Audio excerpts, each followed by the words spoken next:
Good evening, and welcome to the Neighborhood Advisory Committee meeting today at 6 o'clock. Or it's live stream on the city's YouTube channel, and that will be www.youtube.com, user City of Asheville. You can make public comments via voicemail at 855-925-2801, and the meeting code is 9247. Or you can email the Neighborhood Advisory Committee at publicinput.com. We're excited that you all are here this evening. So we're going to let you start off while we will introduce each one of our members. And my name is Bobette Mays, and I am the current chair of the Neighborhood Advisory Committee. We'll start with Joe. My name is Joe Taylor, and I represent zip code 28804. Hi, my name is Moira Belange. I represent zip codes 28806 and 28728. Hi, I'm Sandra Frimpong, and I represent 28805. Hi, I'm Elise Martyr. I'm an at-large member residing in 28806. Good evening, my name is Elizabeth Lekas. I'm the vice chair and an at-large member residing 28803. Hello, my name is Jake Smith. I'm an at-large member residing in 28801. Hi, I'm Dane Berriger. I'm an at-large member and I live downtown. Has everyone had an opportunity to review the agenda for today's meeting? If so, can we have a motion to approve of those minutes? Motion to approve. I second. It's approved by Jake and second by Maura? Yes. Yes. All in favor, say aye. Aye. Those opposed, the minutes have been approved with no additions. Also, I want to say that we have Dawa Hitch and we have Meredith with us as usual, and that Kim Roney is our liaison, and she'll probably tip in a little later. We're glad to have all of you all here with us this evening, so we'll try to go on and keep the business going so we can get you in and get you out. Do we have any public comments at this time? We did not. Okay. And no emails? No. Okay. All right. Let's go for the new business. We'll start out with the 2024 Affordable Housing Plan Engagement Opportunities with Sasha, Affordable Housing Officer, Community and Economic Development. And I think you've turned it over to somebody else? I'm here. Okay. Thank you. I was here maybe a couple months ago to talk about the Affordable Housing Plan, and we're back. Our consultants with Enterprise Community Partners are in town this week, and we wanted to come present to you where they are so far. So they'll talk about key findings and preliminary recommendations. We do have a big community meeting on Wednesday night at Harris Cherokee Center at 6 p.m. There's childcare available, parking is available, and there's also Spanish interpretation services available. So I'd love to have anybody who can make it. And so I will introduce Jara Smith, and Bithya Ratnasamy will come up, Palmer will come up in a minute. Jara. Thank you, Sasha. Good evening. Thank you all for having us tonight. My name is Jara Smith. I am the Program Director for Equitable Housing Solutions with Enterprise Community Partners, and I'm joined by my colleague, Bithya Ratnasamy Palmer, Director of Equitable Housing Solutions with Enterprise Advisors. We are the consultants that the city hired to produce the city's affordable housing plan for 2024. As I've said many times before, we're really grateful to be here and have this opportunity to do this, because it's not every city makes a housing plan, not every city makes an affordable housing plan, and certainly not every city makes an affordable housing plan that's centered on racial equity. And so we're really, really grateful to be here and have this opportunity to work on this project with all of you. So tonight, we'll be giving you a quick update on the status of the Affordable Housing Plan. We'll tell you a little bit about our approach so far and to date. We'll review the key findings that we've discovered over the past 6 months, and then we'll go into some of our preliminary recommendations, which we'll also be sharing with folks over the course of our week that will be here in Asheville. So the goals for the affordable housing plan process were to paint a clear picture of the current needs based on the diverse residents' perspectives and the credible secondary data sources. It's also to center the communities most affected by the housing crisis while addressing broader community needs. As a part of that, we want to make sure that we're developing a roadmap that improves existing housing programs, implements new policies, and effectively allocates future resources for affordable housing. All of that needs to be baked in and made sure that we ensure that the city resources are producing equitable outcomes, that we identify additional opportunities for the city to leverage those resources to advance racial equity. So research to date, we have essentially bucketed our work into 3 different categories. We've heard from residents, we've heard from stakeholders, and we've been doing some data analysis. So we conducted an online survey where I think we had something like 600 people register for it. We've done in-person events in January, and we've done focus groups with residents as well. We've also done stakeholder interviews. We were here in late January where we had large focus groups with elected officials, anchor institutions, developers, both nonprofit and market rate. Really anybody who's involved in the affordable housing ecosystem, we had them come with us and speak with us and learn about the housing conditions and the housing needs that Asheville is facing. And as a part of that, we've also been doing a pretty extensive quantitative data analysis, looking at census data, Bureau of Labor Statistics data, CHAS data, whatever local data we can get from Asheville to try and better understand quantitatively the housing needs that the city is currently facing. So after taking those 3 categories and pulling them together, 6 months of research, we've bucketed our findings into 3 main areas: who lives here today, where people live today, and how housing is developed, and the factors that are impacting Asheville today and into the future. So who lives here today? Above all else, this housing plan will center the people who live in Asheville, and as well as those who have been displaced from Asheville. The key findings included that Asheville residents are experiencing persistent structural racism. I mean, there's been a 14% decrease in the Black population of the city over the last 20 years. Home values for BIPOC homeowners are lower on average or on median than white homeowners. There's lower income residents are facing higher levels of housing instability, and homelessness is rising across the city. I believe there's been a 17% increase in the last couple of years alone, which is a pretty significant increase in the homeless population. There's also limited pathways to homeownership for low and moderate income households. 65% of our respondents said that the reason that they couldn't find a home to purchase when they were interested in it is because there just was not a quality, affordable home within their price range. Housing is also much more than just shelter.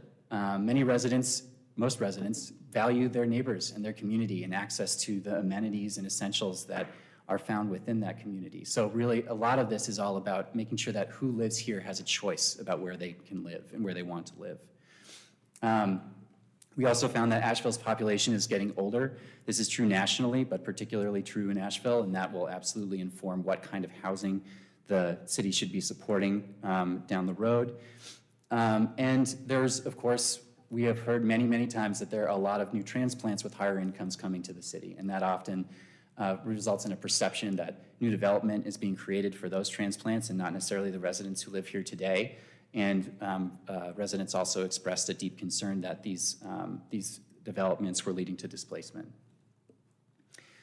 Where people live today and how their housing is developed. So this bucket, it's the major portion of Asheville's housing was built before 1970. It's important to assess if that meets the needs today and into the future. So this looks at essentially housing quality, both the quantity and the supply. So the current housing stock does not match the needs of Asheville residents in terms of affordability, access, type, or size. Families making $50,000 a year are uniformly cost burdened in the city. There are a decreasing number of 4-bedroom plus size homes, and as a result, or as a consequence, households with 4 or more members is also decreasing in the city. We've also heard a lot of requests for assistance to help folks age in place by increasing accessibility. Sometimes all that's needed is a ramp or some kind of HVAC update or something small that allows somebody to age in place and stay where they live. As Asheville's housing stock ages, many of the residents report poor housing quality. As I said, most of the homes are built before 1970. That's a long time for a house to be sitting there, potentially facing deteriorating conditions. And even today, we were hearing about some when we were at a market earlier. Many Asheville residents also envision a future with sustainable development and thoughtful planning. I'm sure that's shared probably among most of you as well. Stakeholders voice the need to preserve affordable housing that exists today in particular. There's a lot of focus on the construction of new affordable housing, but over and over again, we've heard the importance of making sure that we're preserving the affordable housing that already exists in the city. There's also a range of positions and beliefs about how exactly to go about that and what smart growth would look like for the city. Last, the city process and resources can better be aligned to meet housing needs as voiced by several members of the development community. Then last, the factors that are impacting Asheville today and the future, these are the things that are recognize that housing is more than just the Asheville housing market is more than just a jurisdictional border. It crosses into many jurisdictions. There's lots of factors that impact housing markets that the city may not necessarily have much control over, but can prepare for. So, for instance, the city's population is growing pretty rapidly, expected to grow, I believe, 32% over the next 28 years, and we'll continue to see that growth. And that might be we might see that in the form of remote workers, and we will certainly see that in the form of seniors. And this also creates a tension between growing and preserving affordable's unique sense of place. The tourism industry provides a lot of jobs, but the wages do not always match what is needed to afford a rental or ability to buy a home today. Major employers advocate for more workforce housing to retain and attract quality employees. But more and more, we're finding that employees are commuting longer and longer to find homes that they can afford, either within city limits or in Buncombe County. And then last, of course, the cost of development is increasing. That's a nationwide challenge. Thankfully, some of the supply chain issues are being resolved, but regardless, construction is still very, very expensive in a lot of places, and that's something that the city's going to have to factor in as it develops its affordable housing plan. From there, we'll go into preliminary recommendations, and I'll hand it over to Vidya. Thanks, Jara. Members of the committee, it's great to be with you this evening. I have the fun privilege of sharing not just where we've been, but where the city of Asheville can go. So I know a lot of what Jara shared is heavy. It's things I know you and your neighbors experience in real time. And so we really want to be able to think about what does the future look like? And that's really what this plan is about. It's a tangible 10-year plan, so it's not going to happen overnight, but it's being thoughtful about intentional actions that the city, the county, and partners can really take over the next 10 years to move the needle in intentional and meaningful ways. So as we listened to the survey results, we listened to the residents we met with at Shiloh Community Center, at the Asheville Mall, from stakeholders. We really heard 4 primary priorities emerge. So the first is the need to prioritize incentivizing and supporting really, really long-term affordability, thinking about families with really low incomes, so not necessarily 80%, but getting into that 60%, that 50%, or lower of the area median income. As Jara talked about with the aging housing stock, it'll be really important to think about accessibility. It'll be really important to think about universal design, not only for aging seniors, but others with disabilities who need access to quality housing today. And then also thinking about people want to be able to live in places where their community is.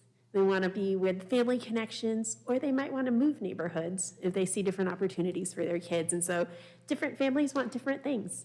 And so thinking about the importance of developing housing in ways that enables that choice. Second, advancing racial equity, something we heard loud and clear. And I know you all as the Neighborhood Advisory Committee are in this every day as well. So I won't spend a lot of time there, but just thinking about whether it's home ownership, whether it's thinking about the housing cost burden, there's so many disparities and inequities, and thinking about really tangible ways to address those two, knowing that there's other city initiatives going on as well that are addressing this, thinking about how the housing plan can be a part of that suite of solutions. And then displacement.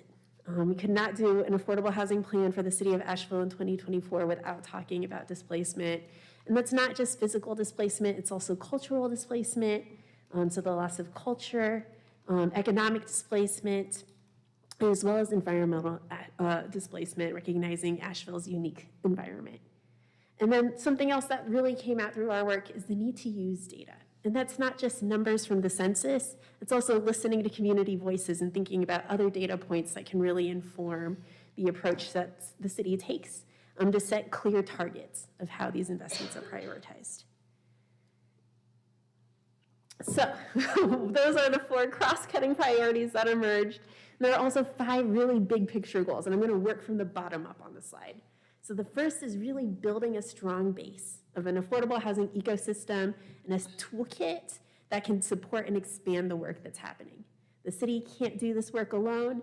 It really is going to take strengthening partnerships, strengthening coordination to optimize and leverage the resources that exist and attract more resources to the city to do this work. It's also thinking about place-based priorities and programs. And so we're really excited to have this conversation with you all. You understand the power and the importance of neighborhood and place and what that means to people. And so thinking about policies and programs that mean different things in different places and how things can be tailored. And then across the top, you'll see the first bucket is really about helping residents stay and thrive in Asheville. It's not just about shelter, it's housing that helps people connect and really live the lives that they want for themselves and their families.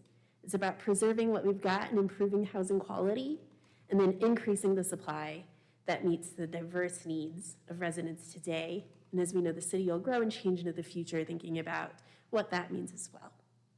So we're not going to get into the 40-plus strategies that we've come up with today, but just wanted to give you a little glimpse of the types of strategies that we're talking about. I'm not going to read all of these. I know this is in your packets, but just wanted to give you a little sampling of what that looks like. So as we think about anti-displacement strategies, thinking about, people have vouchers or other forms of rental assistance, how do we make sure that's being accepted? We recognize that there's a state environmental, or state policy environment rather, that Asheville operates within. So thinking about what can the city do within those constraints, what can an advocacy agenda look like, but really thinking about different ways to increase rental assistance. So thinking about community land trusts as we think about permanent affordability, helping people keep homes in the community for generations to come. We're thinking about acquiring properties really intentionally. And then also thinking about those smaller nonprofit landlords who want to be doing the right things, but maybe just need some more access to capital to make those repairs and be able to keep their properties affordable. We're also thinking about aligning this work with the missing middle recommendations as we think about increasing supply, syncing up those strategies. And with that, thinking about how an acquisition fund for permanently affordable housing can sit within this framework too. And then thinking about that place-based bucket, transit-oriented development or transit-accessible development is really important. The city's laid out is working on its capital improvement plan, so thinking about, again, as you're investing city resources, we know displacement pressures can arise in those ways too, so how do we line up housing investment with other capital improvements? And then, last but not least, on that 5th goal around broadening and strengthening the ecosystem, number 1 will be coordinating across the public sector. So whether that's Buncombe County, that's the Housing Authority of the City of Asheville, Land of Skies, Council of Government, the Continuum of Care, there's all these different public sector players who are all working toward the same goals. So really thinking about fostering coordination there. And then increasing the pie of funding. We know that the funding that's currently available is not enough to meet the needs of Asheville's residents today, let alone 10 years from now. So thinking about how to increase that pie. So like I said, this is just a small sample of the strategies. We'd love to see you all Wednesday night as we'll be talking through all of them with the community. So that's where we are right now. As part of our community engagement work, we'll be revising, we'll be tightening up this framework and then prioritizing strategies. As the city thinks about a bond, we'll also be thinking about how this all sits within a bond framework as well. And then the work that I know I'm really excited about is building out an implementation roadmap. You know, a lot of times cities create these 10-year plans, but are like, where do I start tomorrow? So it'll be working with city staff, it'll be working with stakeholders to understand what's the 1 to 3 year plan, what's happening in those next 3 years, and then what's kind of the longer term, more structural change that'll take some time. And then ultimately, we're excited to finalize and release the plan. So there's a few more steps in the work that we have ahead, but wanted to share with you today where we are as you all do the incredible and important work that you do. So thank you so much for your time. I look forward to any questions or comments that you all have. Any questions at this time? Do you have funding from federal government? Do you depend on, like what's your funding sources? Like the city of Asheville? Only the city of Asheville? Oh, no. Sorry, I should clarify. We are a consulting team, so we're with Enterprise Community Partners, so we aren't city staff, but Sasha with the city could answer that question probably better than we can right now.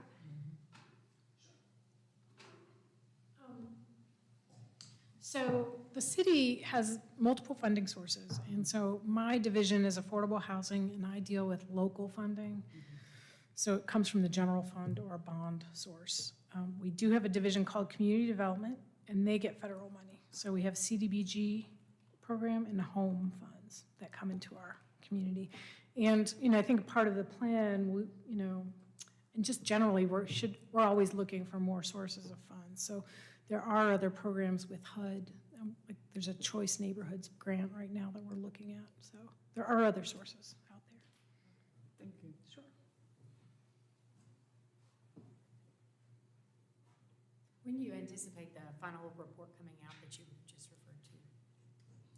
So we're hoping to be able to release a really pretty close to final version of our recommendations in late May. And then with the goal of having our final plan done at the end of June. Thank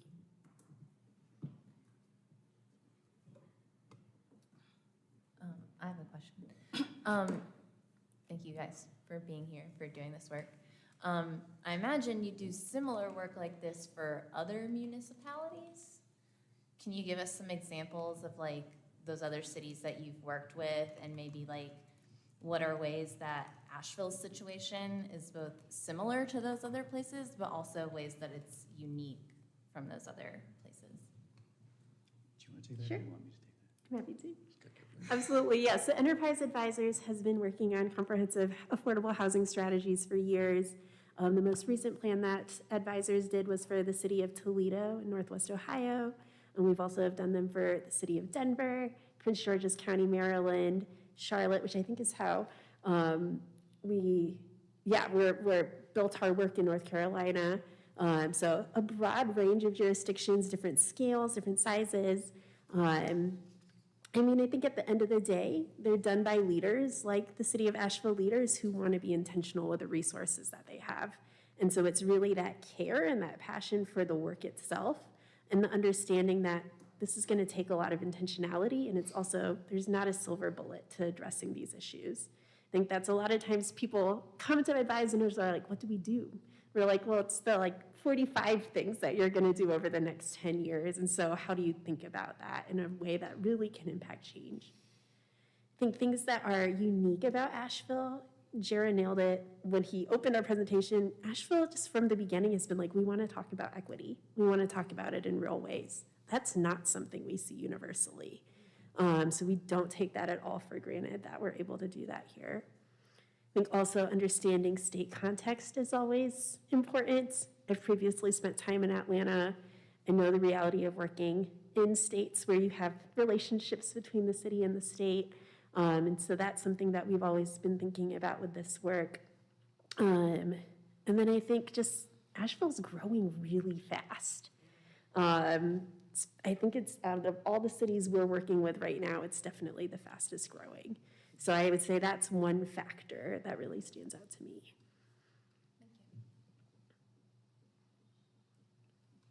Any more questions? Well, we thank you so much for this. We'll try to see if we can, they will be Wednesday? Yes. So we'll try to see if we can get to, as many of us can get to Harris at 6 o'clock on Wednesday. Great. We hope to see you there. Thank you. Thank you. Thank you.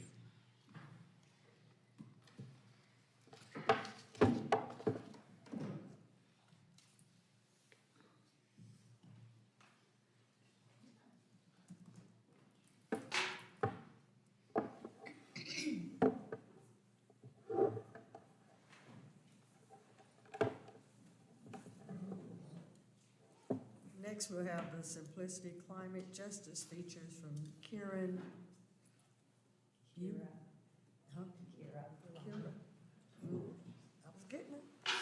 Simplicity Program Manager and Simplicity Department. Sustainability, excuse me, not simplicity, why am I saying that? Oh, Well, I'm also that's why. excited about simplicity, That's why. so it's because good. yeah, I'm sorry, I apologize. You're fine, yeah, good. Thank you for having me. I'm Kira Boulan, Sustainability Manager in our Sustainability Department here with the city. And I am excited to talk to you a little bit tonight about Simplicity, a program that we have that's accessible to y'all, and you may or may not be familiar with it. I'm going to give you a little overview to that and then also kind of touch base on some new features that we've added to Simplicity over the winter. A few key points for what I want to try to communicate today. One is that Simplicity exists. If you're not familiar with it yet, or those folks listening at home, it's a really awesome tool. I will admit before entering into this project with the climate justice work and incorporating that into Simplicity, I had no idea how robust a tool it was. And so I'll take you on a little general tour. It's a really great way to tap into neighborhood and resident information. Also importantly, with the work that we've been doing in the Sustainability Department and the Climate Justice Initiative, we understand climate data, visualization, and access are a key component to climate justice work. So the city has access to a bunch of information. We fund a lot of studies, we have access to our data partners, and being able to share that, visualize that, part of sharing the ownership around that data is also part of sharing the power and the leadership of solutions when it comes to climate justice. So it's a key component to continue to investigate and operationalize different ways to share this data. And then we understand that sharing this information in as many different ways and as many different platforms and visualizations as possible helps to share solutions, to be able to come up with community-led actions, activities around climate justice. And so those are elements for informing and driving why we've upgraded Simplicity with this climate justice information and some key components that guide our climate justice work in general. So what is Simplicity? I am going to give you a little tour. Hopefully I can drive this machine. I'll do that a little later, but I'll give you some high-level information. It's an online data portal, so it's available to you all. Show of hands, how many people have used Simplicity before? Excellent. A couple people, gold stars, and also y'all are just like me. So we're new to this platform. So that's great. I hope that you'll learn a lot of stuff tonight and then also go home and play with it. Encourage your neighbors to play with it. It is access to all kinds of things like simple, helpful, day-to-day things like when is your trash going to get picked up, when's your recycling, your brush collection, opportunities to be able to click if you have a maintenance issue. You can get right onto the Asheville app through the Simplicity platform. It's if you're in your own address, once you get in there, you can just say, hey, there's a pothole on my street, or there's an issue with this. A simple access to the Asheville app to report any maintenance needs or issues that you're noticing in your community. You can tap into parcel-level property information like owner information, zoning classifications, details around slope, and then important neighborhood information that there's a crime and a development dashboard that you can see in map platforms, drop-down lists. There's all kind of different ways to kind of flex the data that's in there. And the new features that I'll spend more time on tonight are our climate risk, action, and climate justice information related to the census block group level. So I'll get a little bit more into what that is and where we got this information originally. So a lot of the key climate information that's now incorporated in Simplicity and available through other tools on the sustainability climate tab on our website come from our 2018 Climate Resilience Assessment. That was a project that we did in partnership with the National Environmental Modeling and Analysis Center, NEMAC, at UNC Asheville. And they took a whole they took a whole study where they were understanding our risk and vulnerability and kind of important key understandings. Risk, when we think about risk, we think about climate risk. That talks about how we, where we live, may feel climate impacts, be that flooding, wildfire, landslides, heat, or extreme temperatures in either direction. Those are the actual felt risks that we have from those climate realities. When we talk about vulnerability, we're layering that risk with other key pieces of information that might inform how we're experiencing those risks. So when we talk about age, income level, demographics, where you live in the city, geography, and other social and historical factors that impact how climate is felt by an individual, a neighborhood, a household. And that's different across the city. So we're thinking not only about how often are the storms coming, how big are they, what is our risk, but also what's our vulnerability, and that changes according to a number of different factors. So with our NEMAC study, we were kind of looking at both risk and vulnerability across the city. In 2020, as you may know, the city declared a climate emergency declaration,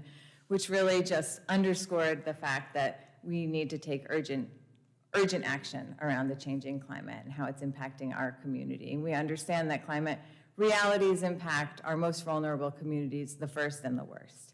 If you're experiencing compounding factors, when a storm comes to town, it's going to hit many of our communities more hard when it comes, and then also will take more time to recover from those impacts over time. So from the Climate Emergency Declaration, one of the initiatives that the city moved into was our Climate Justice Initiative. And specifically with simplicity, I'll focus, there's a lot to say about the Climate Justice Initiative. We don't have time to talk about all of that tonight, but I'm going to focus on our data engagement. We have this information. It's our obligation and our privilege to be able to share that data in order to come up with actionable community-led solutions. The city is a part of the puzzle as we think about how can we improve our infrastructure, how can we improve our social safety nets, how can we improve our connection with our neighbors. All those are important features to be more resilient as a community. And part of that is to be able to share and engage with our data in ways where it's relatable, it's actionable, it's sometimes overwhelming, but we want the overwhelm to come with a sense of urgency and a sense of accessibility for solutions that are community-driven. Some of the ways that we've done that over time so far, we have a climate justice data map that's available on our website. You can poke around in there and see these risks, the vulnerabilities, and kind of the multiple stressors that we're experiencing in real time here in the city of Asheville. We have that map is interactive. We have some graphic maps. You can see some of the icons here on the page that kind of just help us to think about, to break down what we're talking about when we're thinking about climate realities. And the information that we have available, unlike much of the data that's available on Simplicity, is at the census block group level. So we're not looking at the parcel where you live and looking specifically. We understand climate threats are felt on kind of a larger level. And so we're looking at that at the census block group level. And then we're presenting it at your census block group according to your address in order of relevance. So again, I'll take you through this on the actual Simplicity page, but seeing what's the highest threat at your address, and then what are things that you probably should be concerned about and be thinking about, but maybe they're not your number one. For example, if you live in a floodplain or you live in an area prone to flooding, flood would appear first. Landslide and wildfire are always on our concern list or our awareness list in town, but to different degrees, depending on if you live in an area with a steep slope versus somewhere closer to the river, et cetera.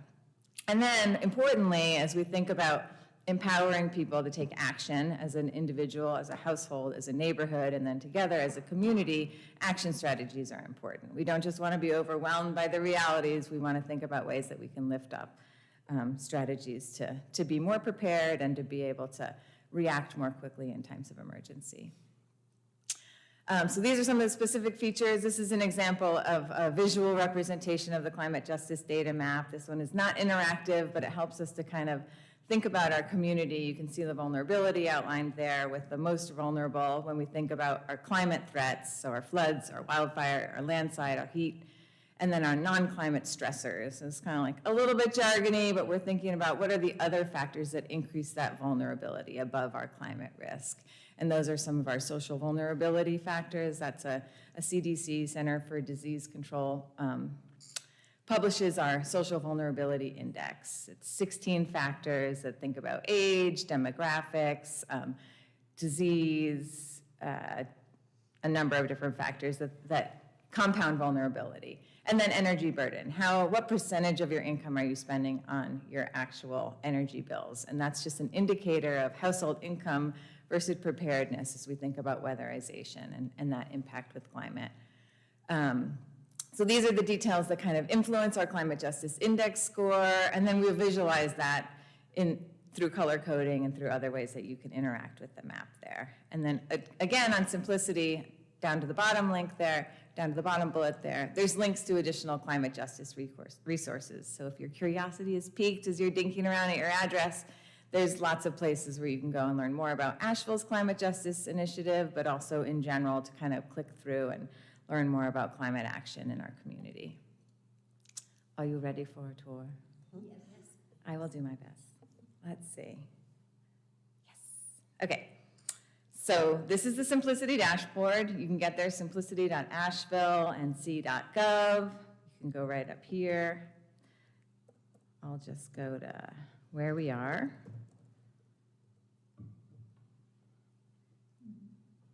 You can type in your address, and as soon as the ball stops spinning, it will come up. There we go. And then you double click on it there. I'm going to give you a very abbreviated tour. This is just meant to pique your interest and send you home, and you can play with this all day. So here you are. You come through, you're at 70 Court Plaza. There's a little map there to give you some context. And this is the primary dashboard.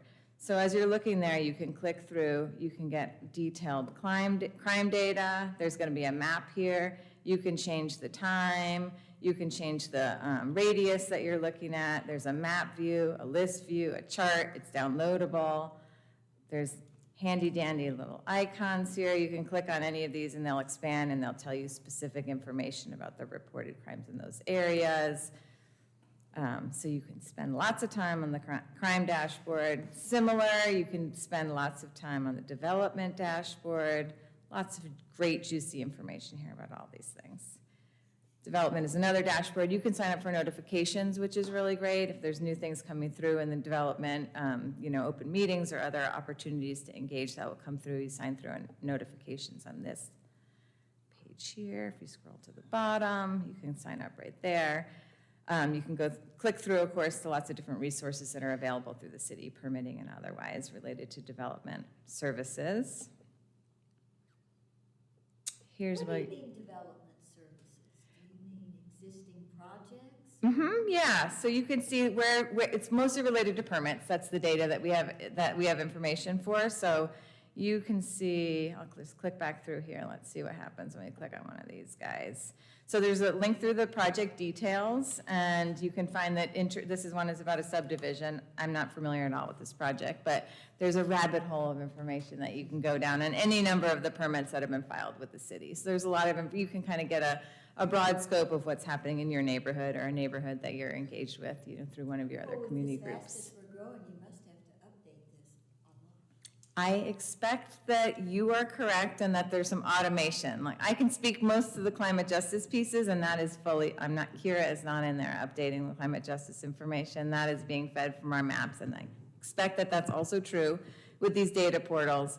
I spoke to it in relation to climate justice, but data sharing and data access is about equitable access to the information that the city holds and the pieces of information that we hold. And so that is true whether we're talking about crime, development, schedules for information. The more places that we can share more information, then the more people have opportunity to tap into what they need when they need it in platforms and ways that they can access it.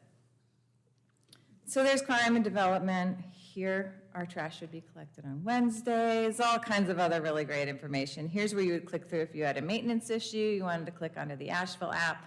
That's also available on your phone.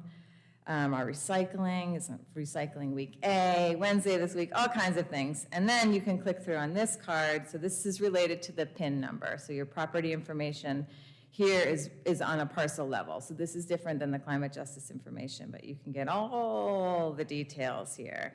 The deed, the property card, the plat, Google Maps, all kinds of great information. Here's information about our zoning, that's a question. Here's our steep slope data.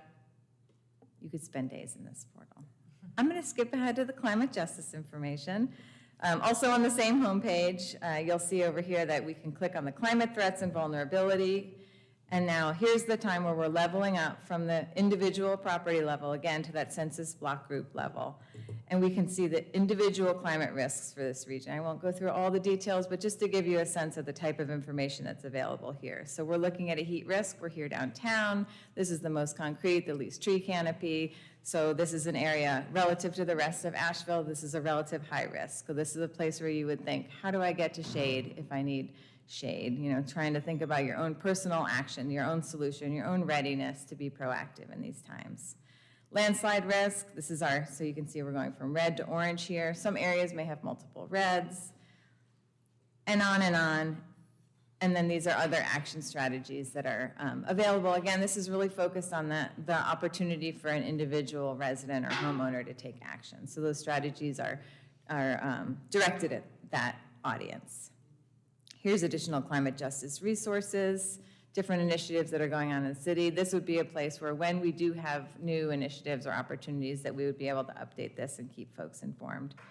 And then this comes to the climate justice index score that we were talking about that takes that risk and vulnerability and accumulates that to be able to say, relative to our general area, what is our overall climate risk? And this is a tool that we use in the city as we think about prioritizing our resources, both in project planning and when we're deploying our resources in the community to think about where do we equitably allocate our time or our resources to be able to understand what people's relative risks are when we think about climate along with these other pieces here. And I think at this moment I will leave your tour unless there's anything else that you really want me to see as a group. I highly encourage you to take some time and look through that. Can I ask a question? Yeah, of course. Just theoretically. Yeah. So if I'm understanding this, we could put in our address and we should be able to see under development if there are people on our street that have permits to do development near us, and then go to our client, in our address is climate justice or the vulnerability score, and look at, use information from that to try to counter a theoretically, using this data that the city provides, saying this area is at risk and this development actually counters what these strategies are. Like, is it? You can see any permits that are available on your street through the development portal. And you can also click through, so the climate justice information is on the, like I said, on the census block route level. So that's not looking at your street, it's looking kind of at your neighborhood. Not exactly, census block groups are kind of odd groups of neighborhoods together. But yes, it's a little broader than the area that you're talking about specifically. If you wanted to, you can also click through, I think on this page. I guess what I'm asking too is for neighborhoods that are facing particular kinds of development, and this information is there about some of the risks, and if the development is counter to the strategies to mitigate the risks, then this seems like a rich resource for neighborhoods to use to request the data, using this data to request, I'm thinking theoretically, changes in some of that development. Yeah, I think that there's a lot of information when we look at the climate justice map, and I think that's where I was clicking through here, and I think you can get back to that. I'll show you where you can access this through here. Of course, you can just Google that, but also when you're first on Simplicity, you're on the main dashboard here. So you have access to these 3 dashboards. This is at the homepage before you enter your address. You can also click through to the climate justice data map itself, and that is another place where you can enter your information, and that gives you a little bit more detail specific to the area. The same information, just like 2 different ways to access that.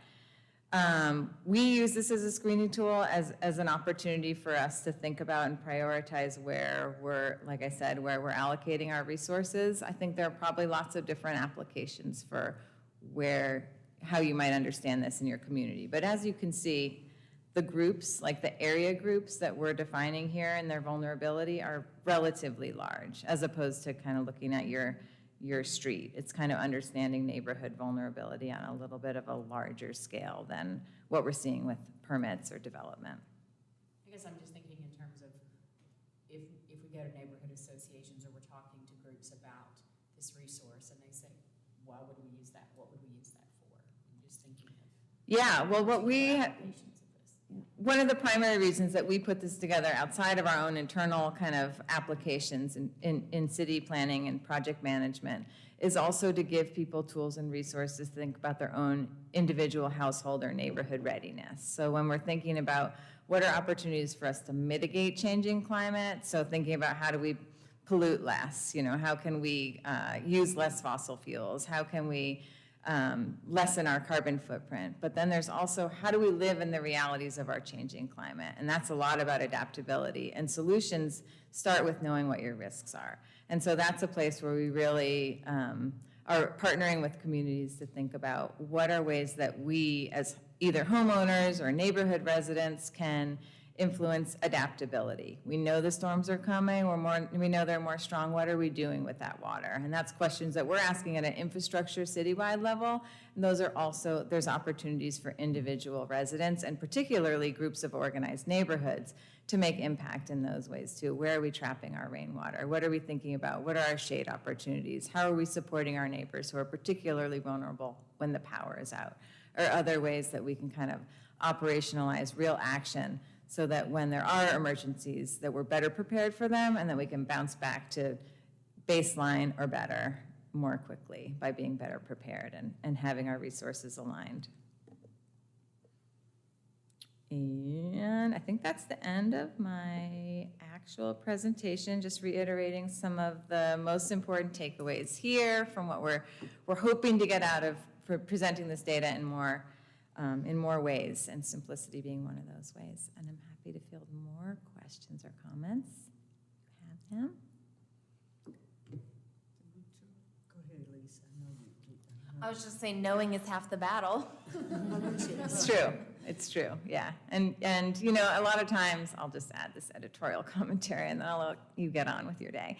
But a lot of times we feel relatively insulated from climate emergencies. We're not a coastal community, we're not California facing the wildfire threats that they're facing. And also, we have an opportunity to be proactive in an environment. I mean, it's not that we are insulated, but we have real threats, and then we also have the foresight to be able to understand that our real threats are impacting some of our neighbors disproportionately, and that continues to happen, and there's an opportunity for us to work together across our neighborhoods particularly, but then again across the whole city to think about how can we be better prepared, how can we make sure that no one is left behind, and how can we stem the flow of what we know is coming.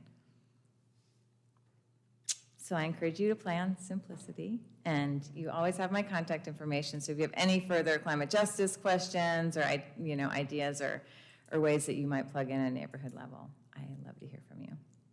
Thank you. Thanks. Thank you so much for coming and giving us that information. Yeah, thanks for having me. Go and play with that when I go home.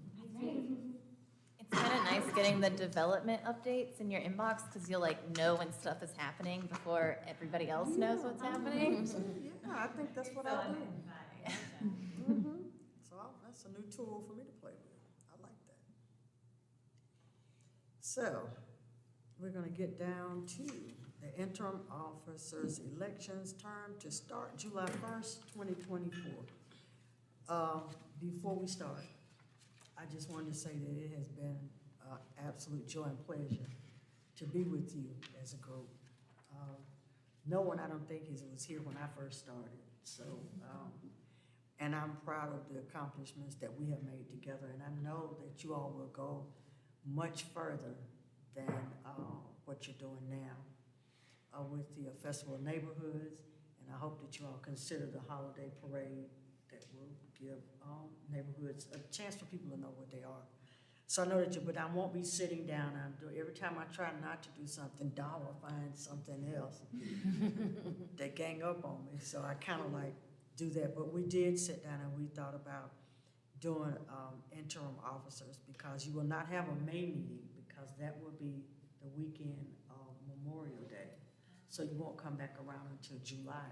And it would not be fair for you to walk in July and not have officers. So if we could open up the floor, but it would be interim for now, but they would actually be starting as the actual actual chair and vice chair July 1st. So you still do everything. Don't look like that, Elizabeth. I didn't look either. She was looking like, well, when is this gonna start? No, I was just thinking of summer planning. Okay, so what we need to do is open up the floor for chair.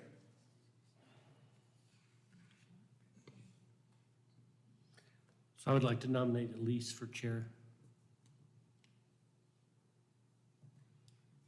Any other? A second that. Do I have to like accept or something? Yes, You don't have to accept, I mean, you can just say you don't want to. Well, no, you're on the floor and there's no one else. If no one else puts anybody else out there, and if you don't say no, I just need a motion that you be the chair. You would well, I'm gonna let you speak first. I would accept that nomination. I think my last year for my term actually starts in July, so that'd be my last full year. Yeah, it's 3 years, and I think. Yeah, but you can go for two terms, so that'd be 6 years. You're getting ahead of yourself now. Yeah, well, I'm just saying. I know what it feels like. I've been there, so.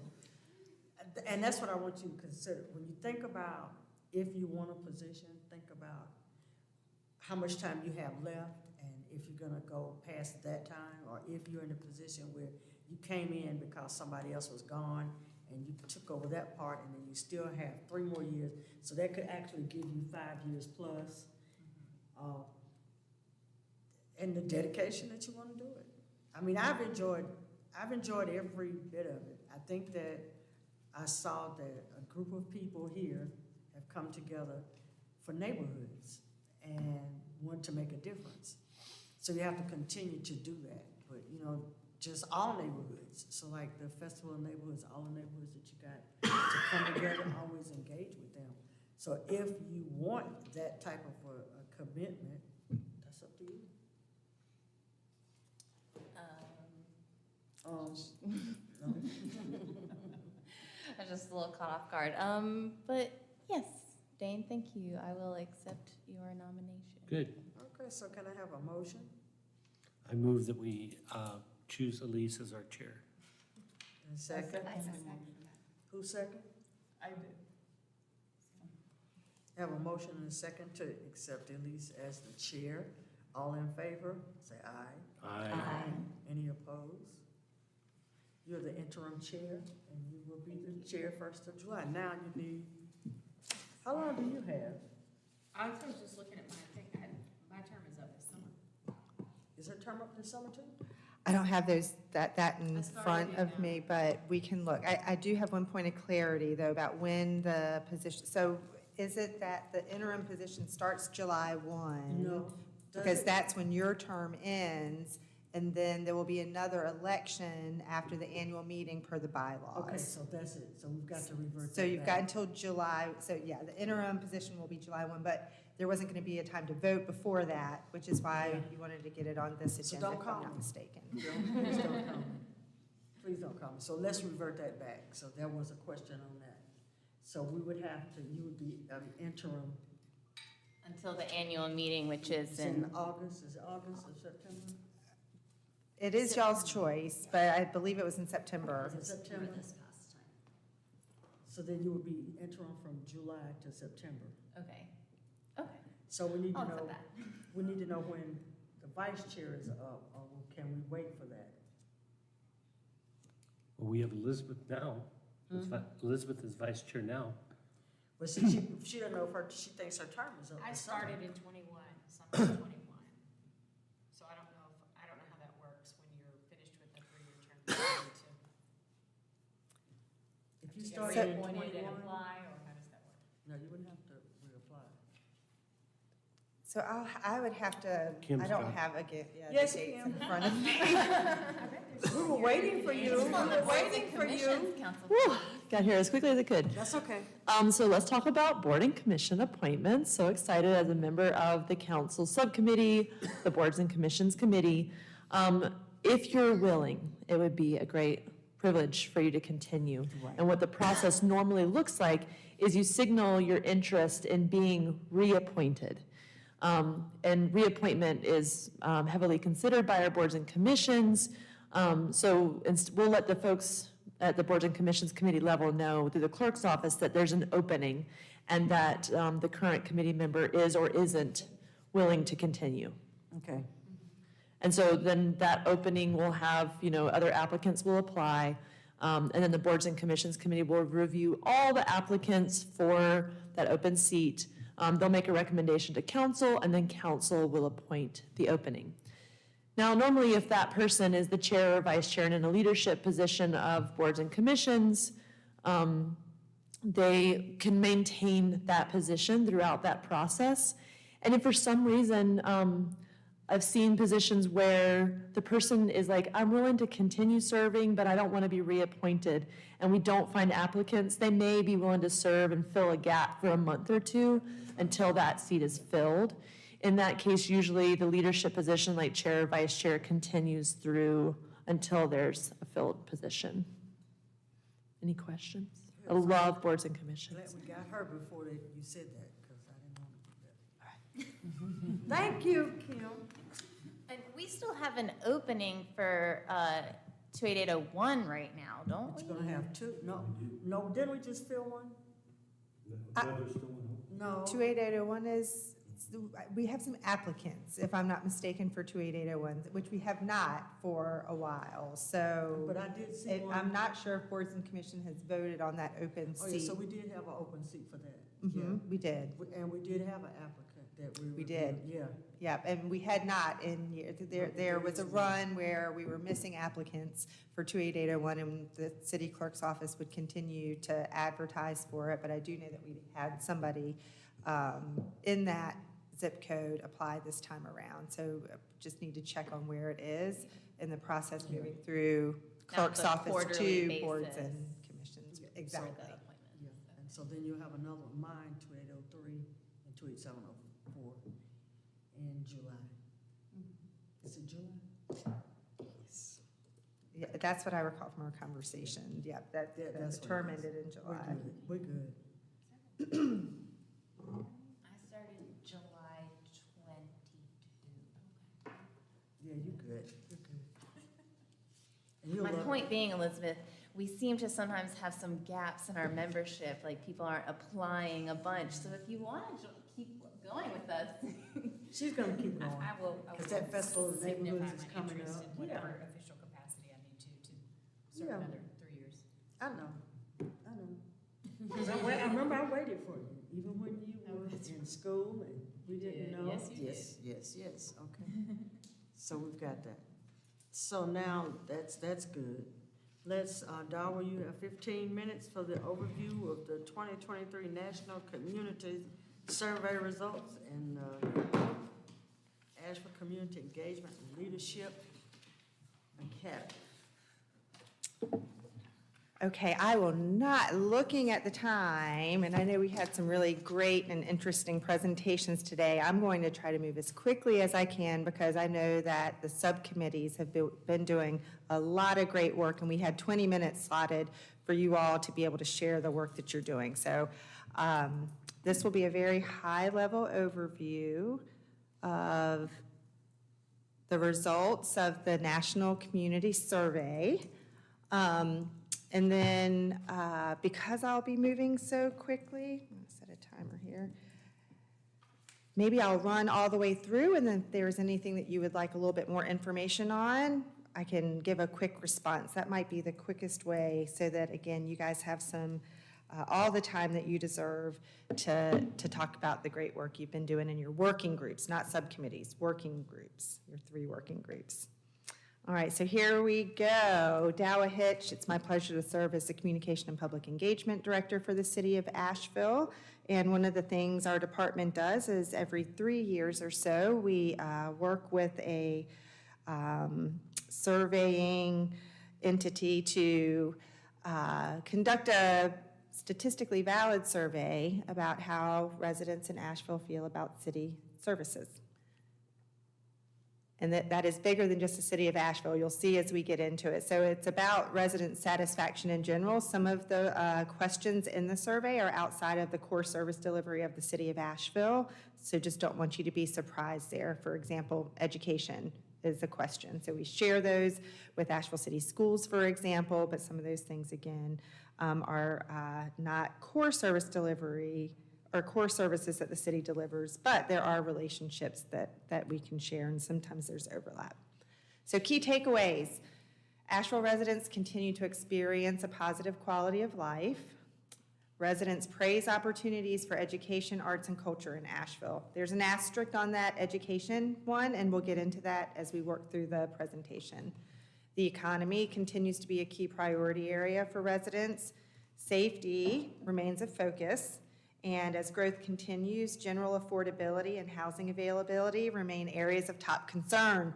Kind of a theme tonight, isn't there? So we had the pleasure of hearing from some consultants that we're working with around affordability earlier tonight, and certainly everything they shared you'll see reflected in this statistically valid survey. All right, so who does this survey? Polco and the National Research Center, their partner. There's a partnership there. They also partnership with the International City Managers Association and the National League of Cities. And we'll see here in a minute why that's so helpful with this particular survey. I won't go through all of the details of this, but do know that this is the 5th time that the city of Asheville has conducted this survey, which is very helpful when we're looking at trends over time. There's a 95% confidence interval with this, plus or minus 5% margin of error. So as you see some of the values as we're moving through here, just know that we can rely that it's representative of how our community feels, and it could be plus or minus 5 on either side of that. All right. I mentioned earlier that it's very helpful to be able to look at trends. How is the performance of the city of Asheville government performing over time? That's one option that we have with this survey.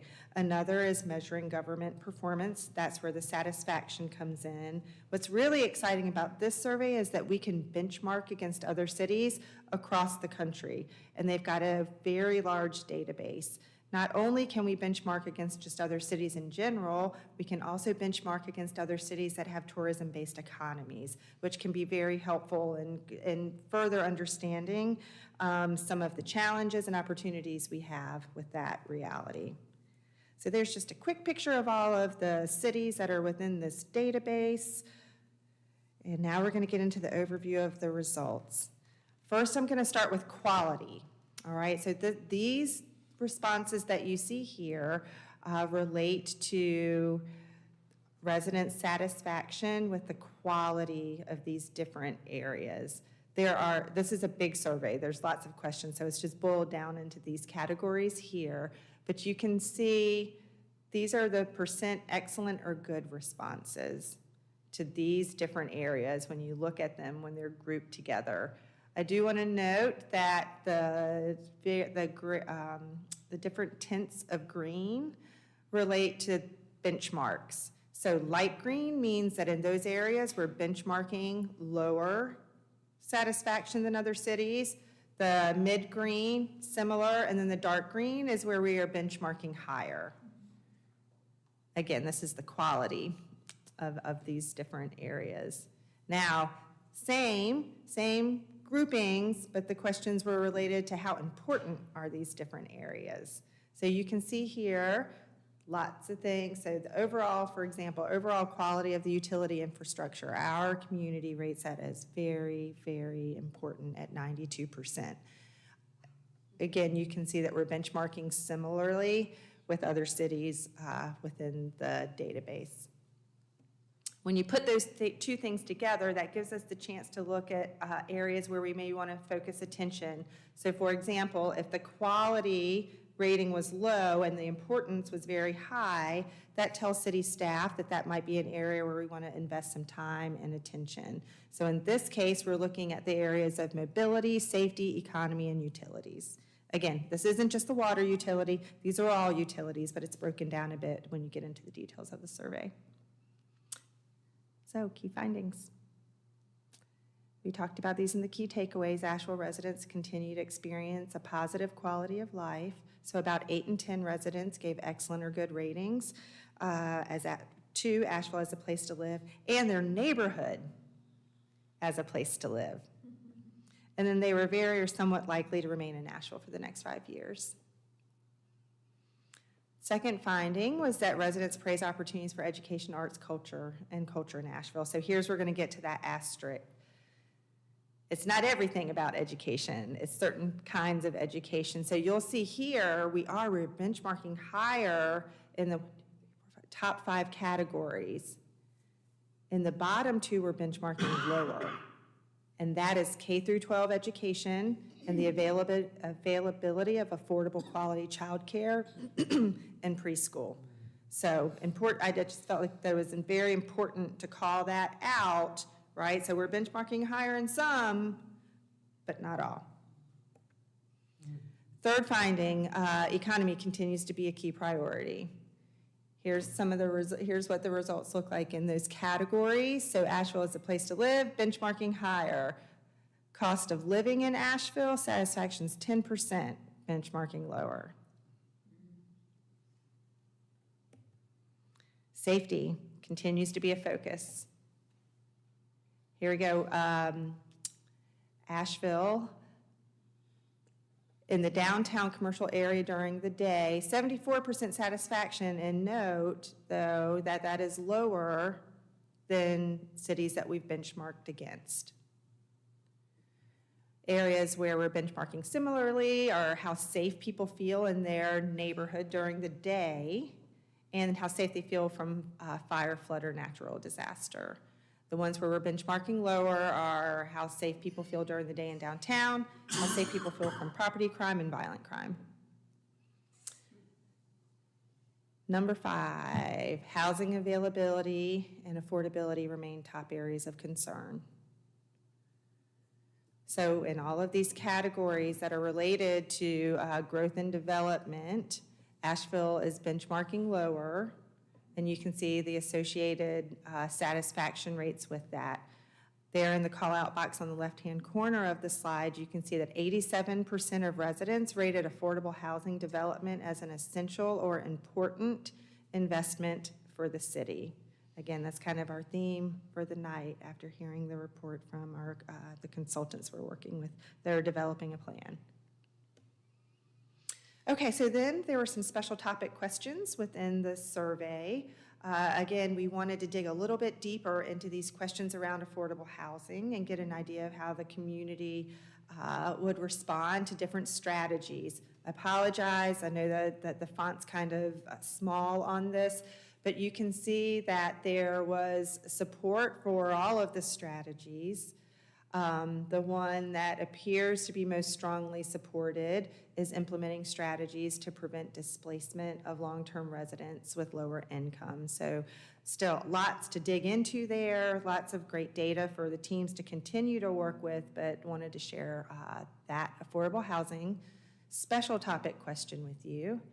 We also had a special topic question around community reparations for Black Asheville, and you can see here that our community strongly supports investments in all 5 of the impact focus areas that the Community Reparations Commission has been working on.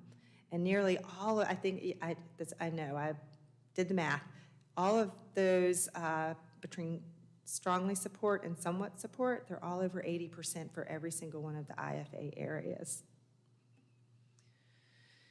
So then we also had a special topic question around homelessness. Again, more how might the community receive some of these strategies?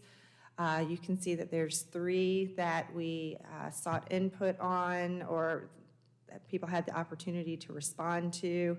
And you can see that all 3 were supported and at the rates at which they were. That all 3 of those strategies are about equal when you think about the margin of error. All right, that was a very quick overview of a report that has a lot of great information. So I do encourage you, it will be posted by the end of the week to the website, so you guys are kind of getting a sneak peek of some of those findings. We have also presented to City Council's Equity and Engagement Committee, and there was a presentation that was shared with all department directors. So what we're doing now is we're getting into the demographic cross-tabular data. So I want you all to know that there's an opportunity for that level of understanding with this survey data. So we can see if there are differences in responses between different demographic groups, which has also been very helpful in communication strategies and implementation strategies and knowing who's having different experiences and might need different strategies to support. So it'll be up on the website by the end of this week, by the end of the day Thursday, and you can also look at past survey data on that same page. You can go and look at the past data now if you want to look at the last one, for example. The Tableau, there's a couple different links. There's a PDF, just so you guys know, there's a PDF link, which is a full report, which is a report in a booklet type format. And then there's Tableau, which is a little more interactive, where you can get in there and you can look at the different demographic information and see what the margin of error would need to be to where there's a statistical significance between responses of different demographic groups. And it's kind of clear. It gives you like little letters to say like, oh, people in 55 plus, right, responded significantly differently to this question than 18 to 34, for example. All right, well, I gave you 3 minutes back. I tried. That was fast, good job. You're welcome. Appreciate you all. Can I ask Or question, of course you can, of course. Because mine were about demographics too, and looking very quickly at some of those percentages and the specific questions. Do you know if there was an average age of the respondent, or were there, like in terms of, was it weighted generally across? It was, yep. So responses were definitely weighted to make sure that there is a representative sample. The methodology for the surveys there in the books, and so it's in the report, so it's clear about what those weighted areas were. And then, yes, so when you get into the cross-tabular data, it will show you, because it's not always for every age group, or sometimes it's like 15 points, for there to be a significant difference between those responses. And the same, I imagine, for across different zip codes. Yeah, zip codes are another one. Yep, race, ethnicity. I will say, I want to be upfront and honest, because of sample size challenges, this survey, the results at that level are white alone or not white alone. And that's just because sample sizes are so small in our city. To be able to tell any difference between races, they're grouped that way. Any other questions? I wonder, when you do the polls, do they get opportunity to really explain why or what can be done to improve? For instance, K through 12, scoring 54% is, that's not great. Where, when you have overall 84% for education, but then when you really, strip it, you have 54. Like, what would be the reason for scoring so low, and also, like, what can be done to improve? That may be beyond the scope of your polls, but I'm just wondering whether something like that. Sure. Well, I can tell you on the city side what we will do with this. So all department heads that have access to this information. We've got a cross-departmental team that we're pulling together to really dig into it and look at things that we might be able to do collaboratively, or things that we might want to prioritize in each of our departments' work plans in the coming year. And it is also a resource for helping to prioritize all of the many needs that bubble up to the surface during the budget process. So I can tell you that's how we as the City of Asheville staff use the results, and then certainly want to share it out to other organizations who have questions related to their core service delivery. Thank you. You're welcome. Okay. You're next, Asheville Community Engagement Leadership Academy. Oh, yes. Sorry, I got so excited about that survey. I really do love the survey. I'm a data nut. So we are so excited that we have been receiving applications for our Community Engagement Academy. I think we've given a presentation earlier this year on just what that is. And it will be an opportunity for people in our community to come together to have some education and training around what civic engagement is and what best practices in it are. And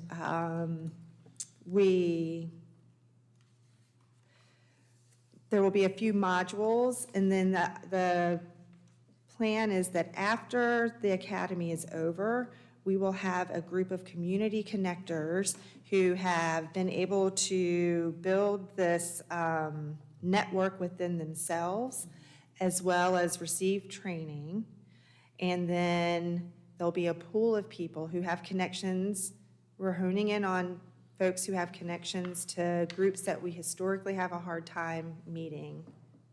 So the plan is that post-academy, if we have an engagement effort coming up and we see that we're missing voices from certain groups, that we'll be able to tap into the community connectors and pay them to help with focus groups and or connecting people within their networks to surveys or other engagement efforts that we have. So what's underneath this strategy is we know there's been missing voices. We're trying to find ways to build capacity in our community, respect that people's lived experience has value, right? And then to ultimately, it could be capacity building to the extent where somebody is doing this long enough that they may be able to open their own business, their own engagement consulting business, and that would be one of our greatest hopes out of the program. So I just wanted to give Christina wanted me, she couldn't be here tonight. She is on a well-deserved vacation, and she would have done a better job than I just did, stumbling through that. But this is a program or this is a project that is very close to my heart. I will just say that I feel like it has been over 17 years in the making. Everything about this academy has been informed by what we have heard in the community that would matter. And so we really tried to honor that and make it a valuable experience for folks. So I put at each of your seats just a little flyer that has been out, and that you can go to that page, to the project page, and get more information about the program. I think the first one, the first orientation module will launch this, I think April 6th is the right date, and we have our consultants who have just been amazing, and part of their package was that they want to work with local folks. So they will be facilitating, and there will be some co-facilitation from 2 local Asheville people. And that's another piece of how we wanted to approach this academy. So you might have heard of academies in the past where, you go see what the police department looks like, and you go, see what the water plant looks like, and all of that. This one's a little different. It's really about getting people connected to engagement opportunities and decision-making. All right, anybody else have any questions about that? Lots of information. If you want to follow what's happening with it, you can also subscribe on the page that is on the handout that I gave you. Okay. So what's the next, you would say, major date for the academy in terms of like the most, I guess, upcoming significant thing that's happening for it? So here shortly, I think we will be, so April 6th will be, that is the next big date, if I've got that date right. I sure hope I do. I think that is the first session. It is the 6th, April 6th. It's my dad's birthday, that's how I could remember. Oh, it's nice. So that's the first date. So this is the first cohort. There's 12 people that will be in this cohort. And then there will be another one following a couple weeks after that. And then there will be a graduation, a celebration. All of the participants are also receiving a $500 stipend for participating in the academy. Then there's the opportunity to earn through Connect with the city and efforts that are coming down the line in the future. It's been a great journey. You're welcome. Okay. All right. Thank you. You're welcome. I'm sorry, I'm probably close. So now we'll go with the updates from the NAC working groups. I don't know what the engagement, that's got. It's me and Joe. Engagement, all right. Go ahead, Joe. Okay, I gave you a handout. Dane and I met, and Meredith came, and Christina came. We had a meeting at Dane's very cool condominium downtown. And this was in response to my experience coming on the committee and not knowing what the heck I was doing. So we were thinking about engagement at 2 levels. So I'll talk about membership, engagement, what to do, and Dane will talk about something different, more.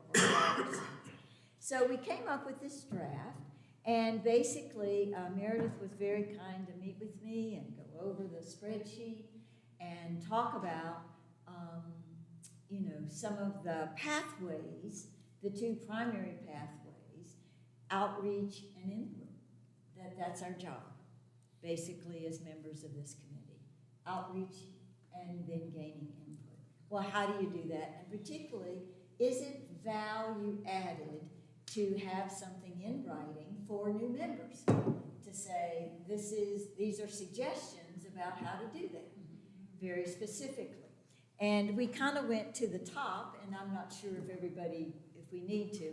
We really came out with specifics like, if you'll notice, a minimum of 3 neighborhoods. I don't know if you want to be that specific, if that's valuable, but the idea is to give a structure to new people and to maintain that structure and have a process in place so that people will slip in, know what to do, and can get help to do it better if they need it. So that's why we came up with this.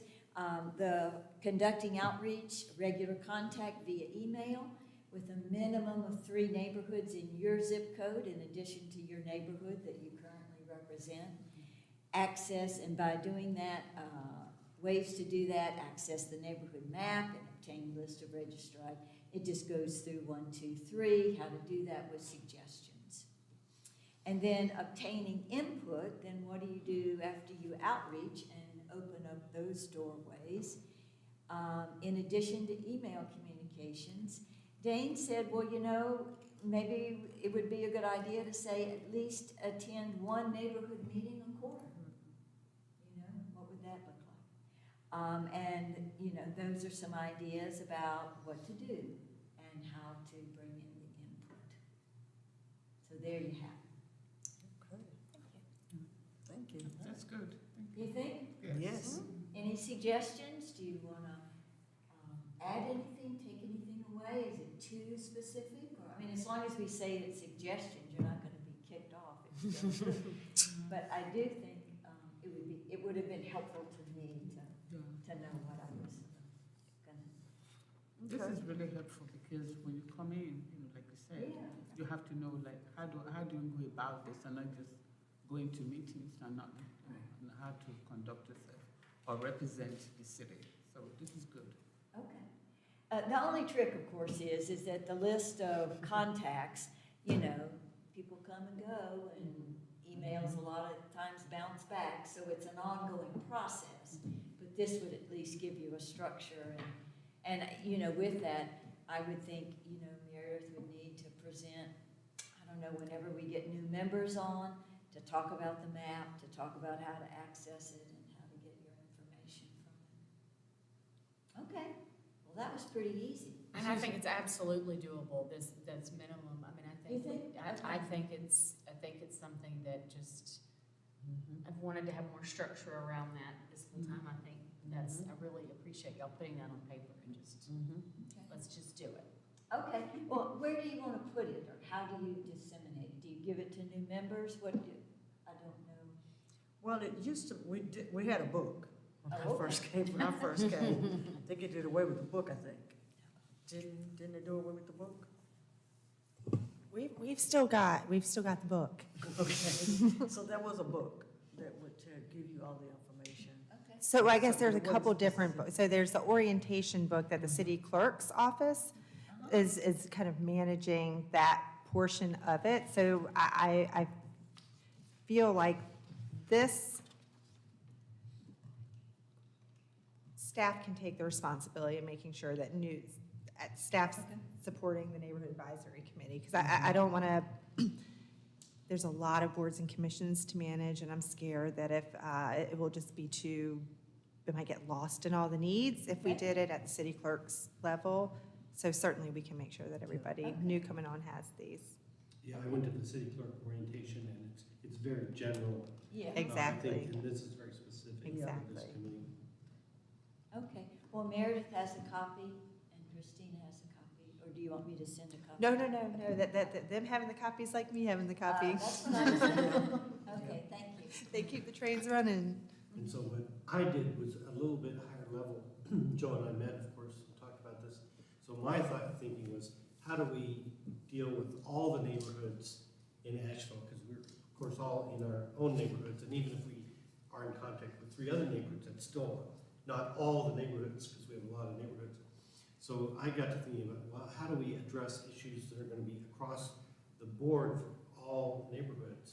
And so Joe and I talked about this, and some of them we talked about tonight.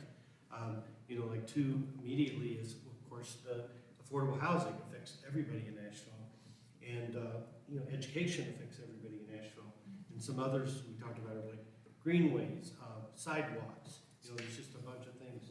So a couple of things I did independently was I attended a CAN meeting, and I think that CAN can be a good asset for us to communicate with all the different neighborhoods.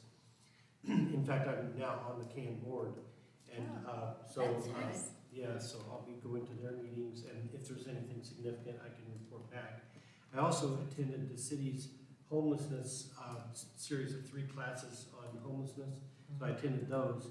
I was planning on attending the Missing Middle seminar this week that Mountain True is doing, but unfortunately I have a conflict. But I will keep my eye on that, because that is something I think is important for both for homelessness and affordable housing. So anyway, I'm just trying to like kind of collect like things that might be more high level, you know, that we can deal with, you know, and then be a communication conduit to the city, you know, for those types of things. So let me say in response to that, Meredith is at every meeting, every neighborhood meeting, and she Not every meeting, she goes to a lot of meetings. she comes to our neighborhood, so I'm quite sure she goes to a lot of those that are registered. There is, and she gives out information when she does, because she comes to mine.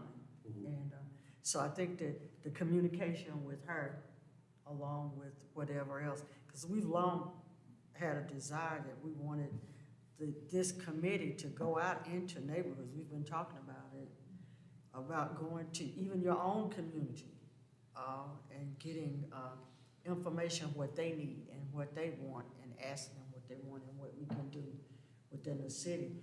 But Meredith is a good tool, because when she comes, she gives a lot of information to But our. this goes beyond what I'm, you know, Meredith, I know, and I appreciate you going to all those meetings, but just to give you an example, last month at the CAN meeting, they had a presentation from about Mission Hospital, and there's a group that's specifically addressing the problems at Mission Hospital right now. And so that's something, you know, that I wouldn't expect Meredith to, you know, report back on. But it is something that's across all, I mean, I think everybody in Asheville is concerned about what's going on in Mission. And so that's something that can, you know, can address that, and it may not be a city issue, it may be more of a county or even a state issue, but that is an issue that's gonna affect all of us. And so I think we need to be kind of keeping track of those kind of things. Well, I think there's, the crossover or the similarities between us and CAN. I mean, it's kind of difficult sometimes to differentiate, and it's great that if you're on the board, then we can get a report every meeting we have. If you And- want, sure. Yeah, I think that's valuable. Yeah. And then we can take that back to the other neighborhoods. Yeah. Right. Okay. Volunteer of the year? You wanna share? Should I? You got it. It's 7:30, speed talk. So Sandra and I met several times, and we're really excited to get started on this. It's not even just Volunteer of the Year, we're calling it like Volunteer Recognition Program, because what we're hoping to do is to get enough nominations that we could actually honor someone once per month in the neighborhood newsletter, as well as other city social media account platforms and media outreach ways. So I'm not sure, has that launched yet? I haven't seen anything. I'm not sure. I know Christina was working on it. She Okay, was yeah, kind of yeah. taking the lead, so I'm not sure if it had posted to social media yet. But Okay. I am preparing a neighborhood newsletter for this coming weekend, so I'll check on what she was working on. Cool. We have a form, I know Christina has the link to that, so maybe in like the follow-up meeting materials, if the link for that could be included, that'd be really awesome, since I know we're all involved in our various groups and might have people in mind to share that form with. But we'll be taking those nominations, and then ideally once per month, we will pick someone to recognize in the neighborhood newsletter, and then by the end of the year, we should have several people to choose from to, pick maybe between 1 and 3 people to recognize as like volunteers of the year. I think that's great that you're gonna do it monthly, because it's so hard. How do you pick, out of Asheville, like a volunteer? You could pick 100 volunteers. And I think having at least one a month, at least you're gonna kind of spread the recognition around a little bit. Yeah. Our hope is that once like the first person gets spotlighted at the neighborhood newsletter, it's gonna be like a snowball effect for more neighborhoods to want to nominate their person in their neighborhood that's a really big star, as well as just like shining more light on the different volunteer activities that are going on in the various neighborhoods.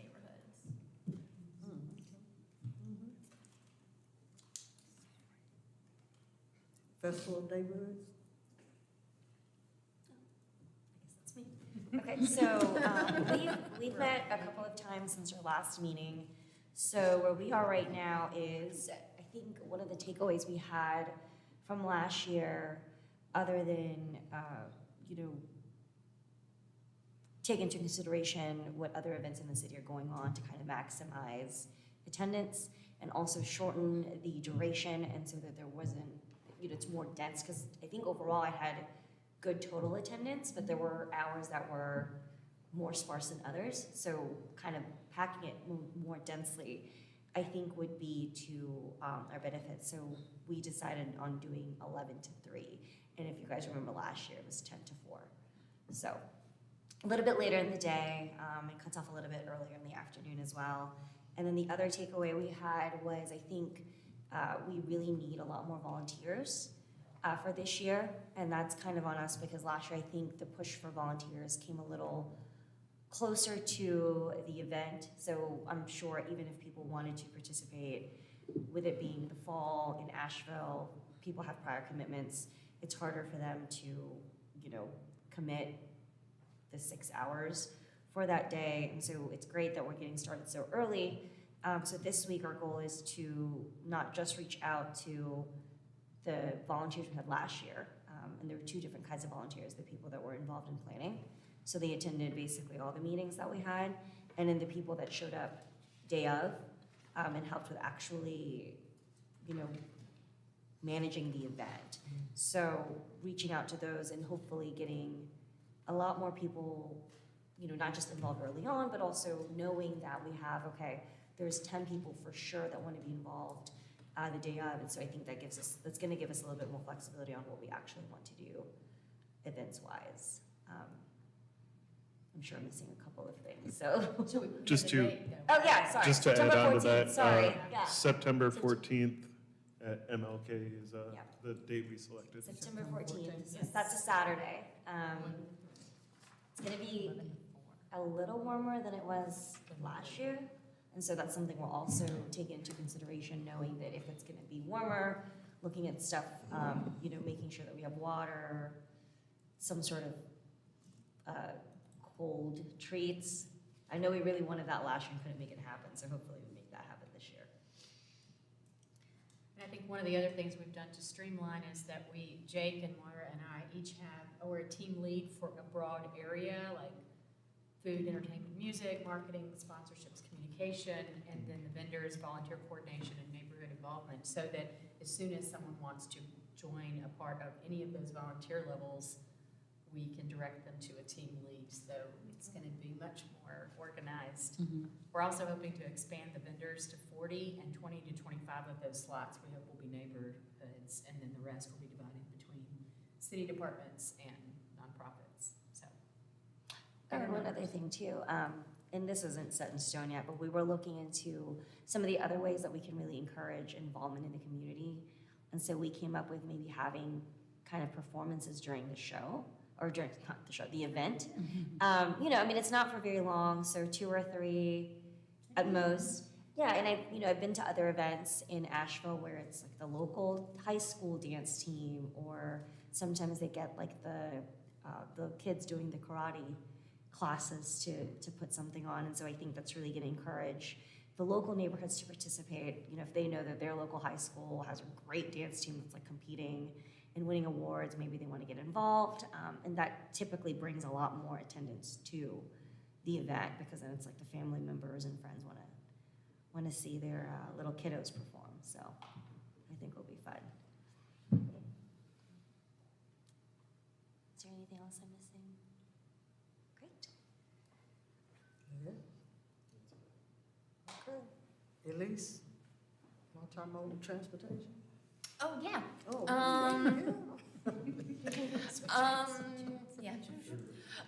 So on Wednesday this week, 3 p.m. at the Grant Center, MMTC is having an in-person meeting.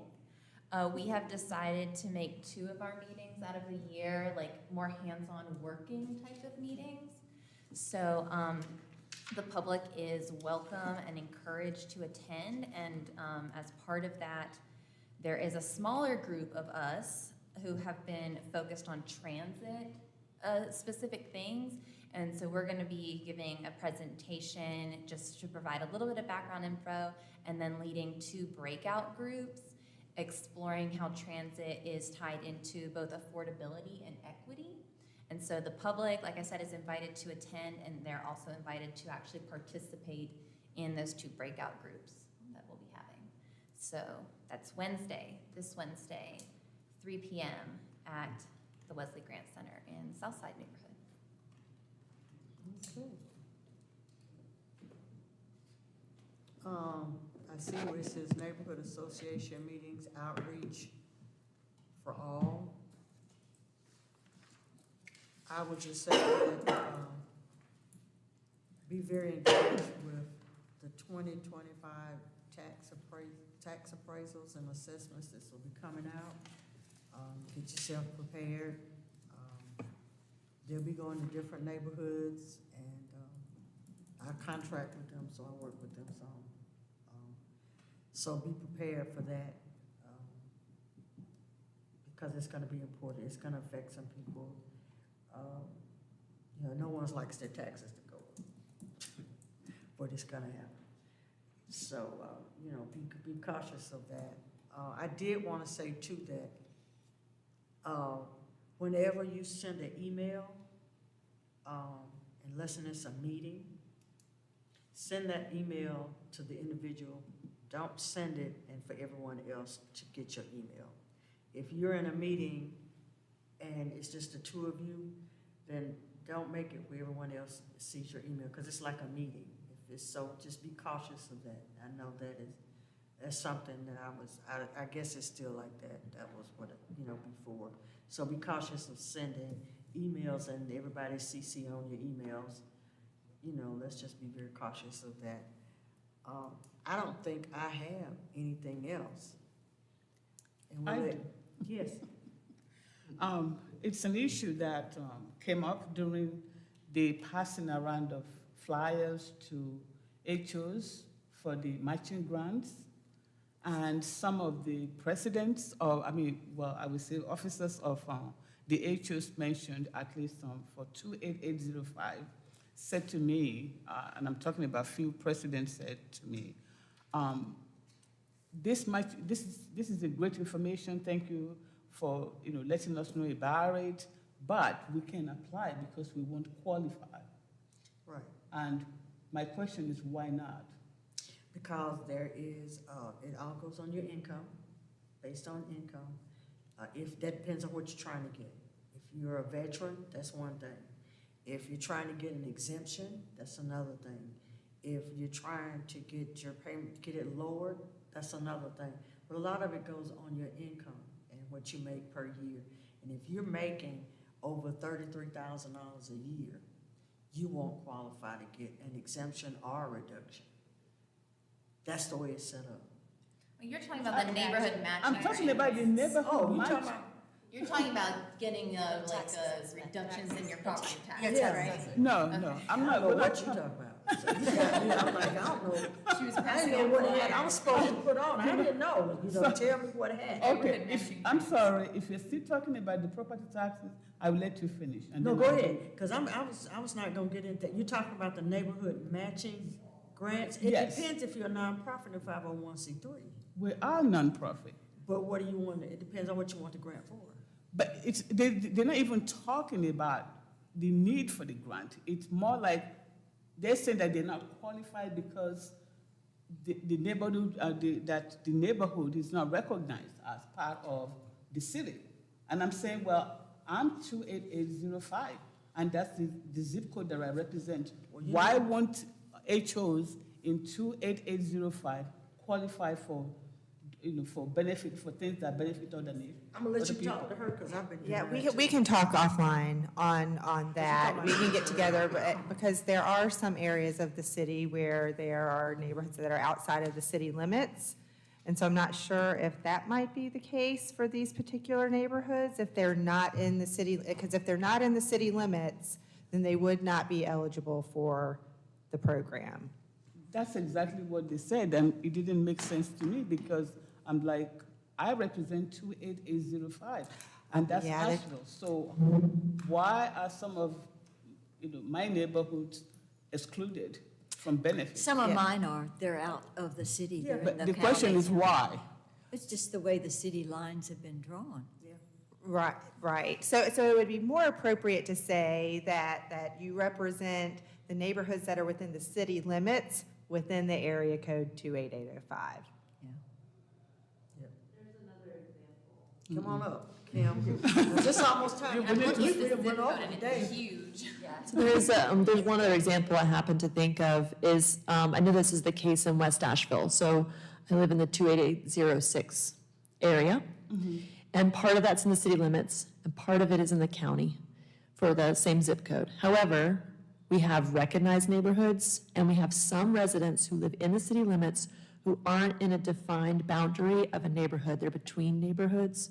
So that we may be bumping into some of that as well, but it might be helpful to get some clarity on what this example is, so we could bring it back to the group and better understand. It sounded like this one, they were saying that they're not in the city limits, and then they're therefore Yes, not, that's- okay. And that is another very real one that we bump up against, and a great response to that is, hey, call our neighborhood services staff, and we'd like to talk with you about, what it might look like for your area to organize and register with the city. And it's not that validates anybody any more than anybody else, but it's a great way to stay connected. If there's an emergency, we have contact information.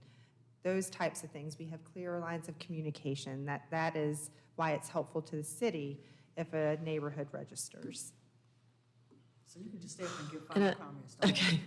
And it's also, if you haven't checked it out yet, there's neighborhood plan on a page that's on the AshevilleNC.gov city website. And that can be a great resource for all of you to see what are the recognized neighborhoods in the city limits that have already gone through the process that Daw was talking about. And I know there are sections of neighborhoods that are like, maybe our neighborhood is so big, it needs to have a smaller recognized neighborhood within that one.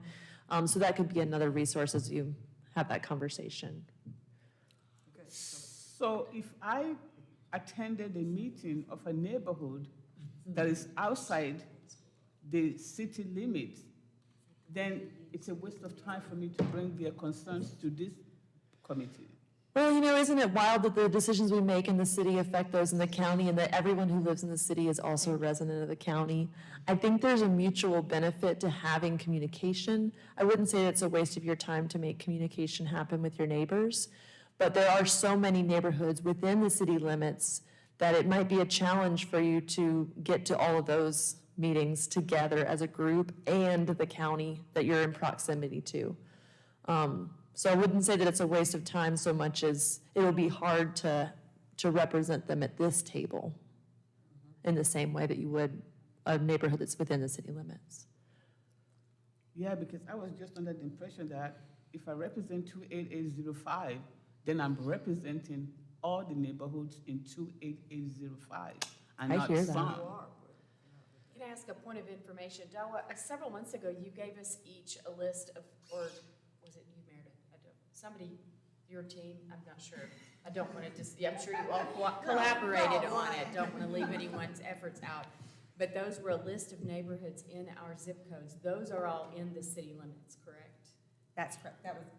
So those are the ones that when we're doing our outreach, those lists that we got a few months ago, we should be going off those because those are the ones I would assume we're In the city. prioritizing because they're in the city limits. Just for everybody's information. Yep. And we're happy to revisit that. That can be another, we can work one-on-one to make sure that we pull from the map. It's just pulling from our neighborhood map and the database that's associated with it, the neighborhoods that are within the city limits. Does the county have any analogous type? They have a Cape, Thing? well, they have a Cape department. They have a community engagement team, and are often out doing work in neighborhoods. So definitely work. It's not a waste of time. If there's information that you heard, we would be happy to share that with their team, or we could introduce you, anybody that wants to know who they are. They do a great job. And I'll add that if you were thinking about going to a neighborhood meeting and you didn't want to go by yourself, let me know and I'm happy to go with you if I can. I try to go to as many of the neighborhood meetings as I can. I have a couple things for Tuesday's agenda. So on the city council agenda tomorrow night, 5 o'clock, City Hall, there are 3 things on presentations and reports that I wanted to highlight that might be of interest to this group. You can get this information by going to AshevilleNC.gov, go to the government tab, and then click on our current agenda. And you'll see links with presentation next to these items. And the 3 I'm going to highlight are under presentations and reports.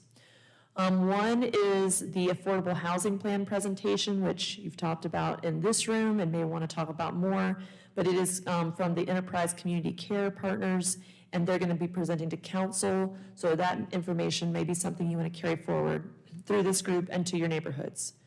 Another one is the findings of the Cease the Harm audit from the Carter Development Group. Thank you to the chairperson, Babette Mays, who serves on our Reparations Commission. The Cease the Harm audit was a recommendation from our Community Reparations Commission, and it addresses the issues of our 5 impact areas. That I saw some overlap with the neighborhood survey, right? So we're talking about housing, healthcare, education, criminal justice, and economic development. So you'll see the ripple effects of some of the things that folks are concerned about in our community in the findings of the Cease the Harm audit. And it may help to weave that conversation, especially to some of our historic Black neighborhoods, our legacy neighborhoods, and neighborhoods that want to learn more about our reparations process. And the last thing is the Business Improvement District. We're going to get the first of several presentations from staff about a business improvement district for downtown Asheville. It would involve a property tax that would impact commercial and residential property just for the downtown business improvement district area to provide services above and beyond what the city already provides for things like safety, hospitality, and sanitation. So just if you want to get some more information about a business improvement district, what it is, I've found a lot of helpful information just by Googling business improvement district. But if you want information about our chamber's efforts and our local efforts about what a downtown bid would mean for Asheville, they have a new website up right now, and it's downtownashevillebid.com. Once again, all three of those things are going to be on the city council agenda for tomorrow, just under presentations and reports. So we don't vote on things on presentations and reports, so it's a great way to get information. And if you can't watch or come to the meeting on Tuesdays at 5, we archive it on the City of Asheville's YouTube. Okay. And just remember, Elizabeth, we're not gonna give up on the flag lots. They're gonna come back around April the 22nd, I think, about the flag lots and all of that good little stuff that every time I go, they said they end up changing it. He says, well, we're not gonna do it this month. I said, well, I'll just come back in April. I just keep coming. Chair, could I add one thing before we close out this meeting? I have some news to share with the committee. And her name was called a few times tonight, and every time it was, I was like, whoo, I'm gonna have to tell him. So our wonderful Meredith Friedheim has accepted another position in our department, in the city, and in our department. She will be working as a communication specialist, working with the Capital Projects Department. So we're thrilled to have her in that new role. Yay, Meredith. And we're already underway for interviewing or finding our next neighborhood services specialist. So we plan on that being as seamless as we can. The transition, but did want to let you all know, especially since you're meeting on an every other month basis, that when you come back to your next formal meeting, we'll probably be introducing you to our new neighborhood services specialist. So I'm gonna get to see the baby until she graduates. I won't get to see the baby until she graduates. Thanks, Dara. No, I'll definitely see my friends in Shiloh. Okay. And so will Lily. Good. And I've really enjoyed working with all of you, and I'll still be at the Festival of Neighborhoods, I've told them. We gotta have Lily, they gotta have Lily in the holiday parade. I'll have to ask her, I'll run that by her. All right, that's it for tonight. This is my last time with this gavel. Meeting adjourned. Go home and watch The Voice. It's too long. It's been on here about 5 or 6 years. Yes, ma'am. It took me a long time to like this one. So like, it's like this other one. But it has changed so much. Yes, you've just, but it's been, like, for me When I and my first started